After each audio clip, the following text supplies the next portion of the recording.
Hey there, Iron Designer here. So I just wanted to go over some video that I found online.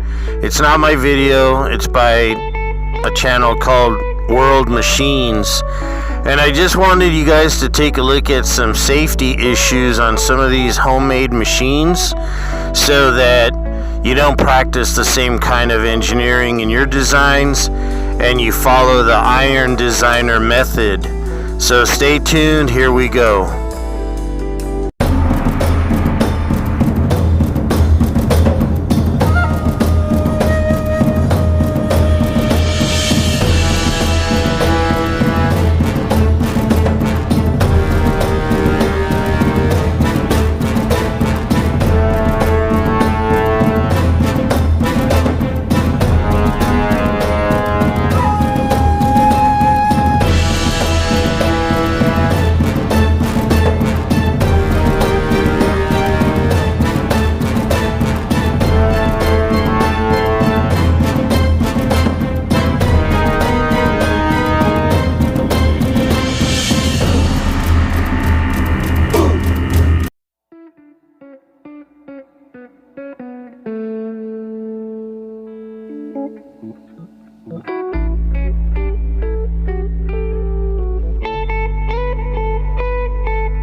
So I think that around the world you see a lot of designs like these that are just made in a machine shop with a simple welder and whatever pieces of metal they have laying around.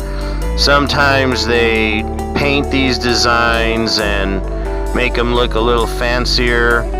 But the issue here in this video is really to talk about the safety of these machines. And take a look at some of these homemade designs and you can see that people are putting their hands right next to moving saw blades. There's a number of pinch points.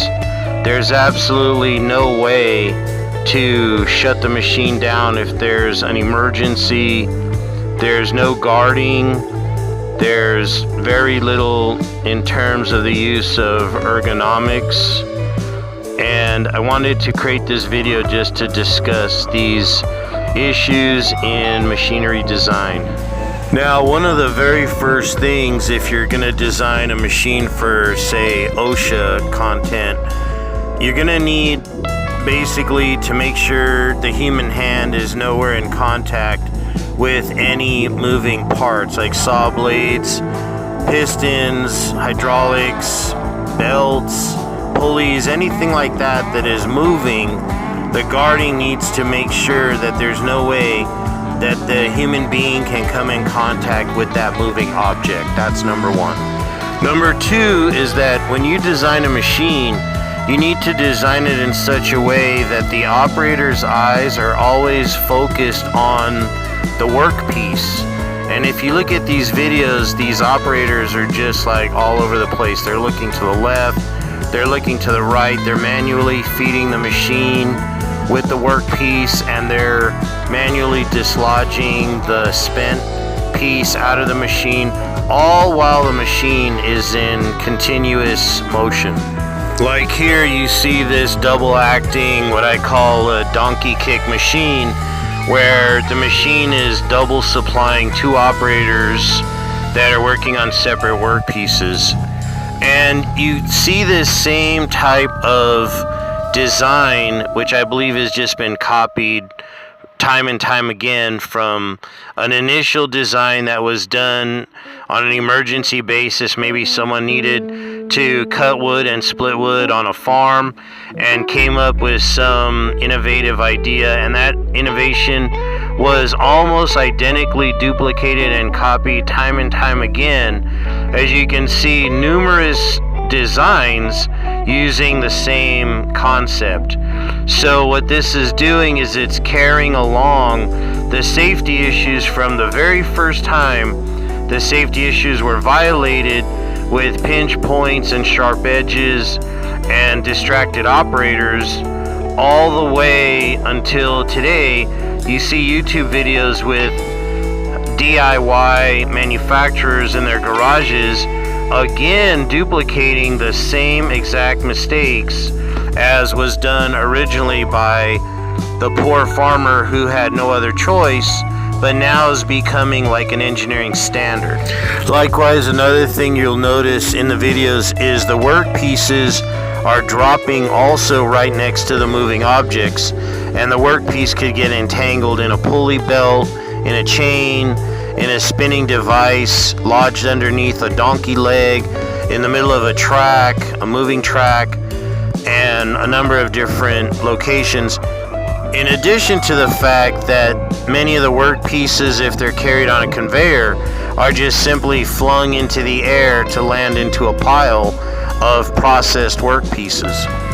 Like, this is one of the most frightening videos I've ever seen, where the man's hand, a gloved hand, is just within 2 inches of a spinning blade that could be spinning at thousands of RPM. Nobody really knows what the speed of the blades are, but you have just this open blade spinning. It looks unbalanced, and it's just spinning actually in the direction of the operator, and the operator is moving the workpiece into the blade, so you have opposing forces, and if the blade were to break, come loose, or spin off, there's nothing that's going to stop that blade from hitting this operator. And you can see this man even rotating the workpiece in order to engage the blade, and he's got his hand literally across the blade cutting plane, and it's all extremely dangerous.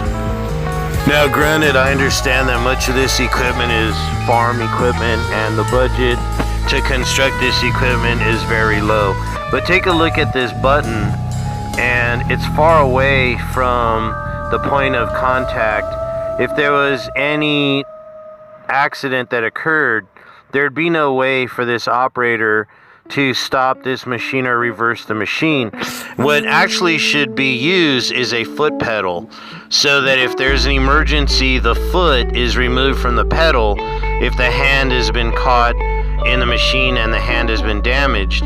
Once the pressure is removed from the foot pedal, then the machine is supposed to fail safe. In other words, it's supposed to open and dislodge itself and remain in a neutral position until the operator either needs to restart the machine or disengage. And this concept here that you see, this donkey leg, this spinning arm that slides on a track and then compresses and pinches the wood up against the sharp blade, this is used in numerous videos. So I'll just end the video right there, and this is Iron Designer saying, I hope this video has caused you to think about your machinery design in a new way, incorporating safety in all your designs, adding guards, and preventing direct motion into the moving parts, protecting the operator at all times, and imposing safety mechanisms that are fail-safe. Thank you, and have a great day. Iron Designer is out.